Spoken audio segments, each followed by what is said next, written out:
Tyler has completed 60 pages in his French workbook. This is 20% of the total number of pages in the workbook. How many pages are in the workbook? Okay, so first thing to note is that 20% is equal to 20 over 100. And this represents how many pages he has completed. And that indicates, so this means that, and he completed 60 pages. So 60 pages is equal to 20%. Right? So let's write that down. 60 pages equals 20% in his French workbook.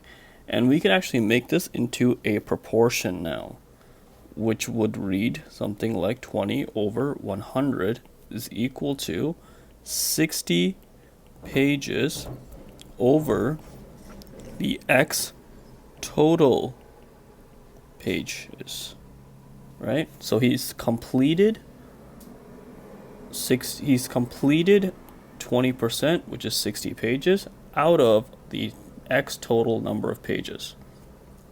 Okay, so now how do we solve this? We can do cross multiply, but instead of cross multiply, let's actually go through why cross multiplying even works in the first place. So how can we isolate this X? We can multiply both sides by X. So this would be X total pages, but I'm not going to write that.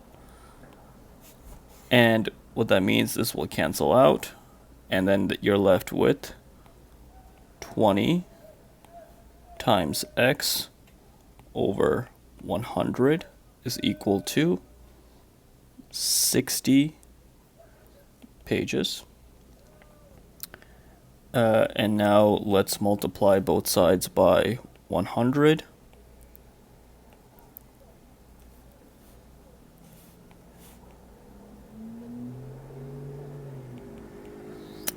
And you are left with 20 times X.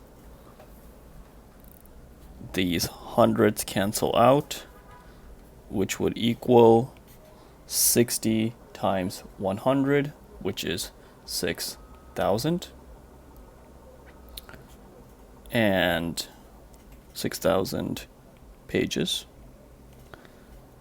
If we want to isolate the X, we can, what's happening here is 20 times X. So what's the opposite of multiplying?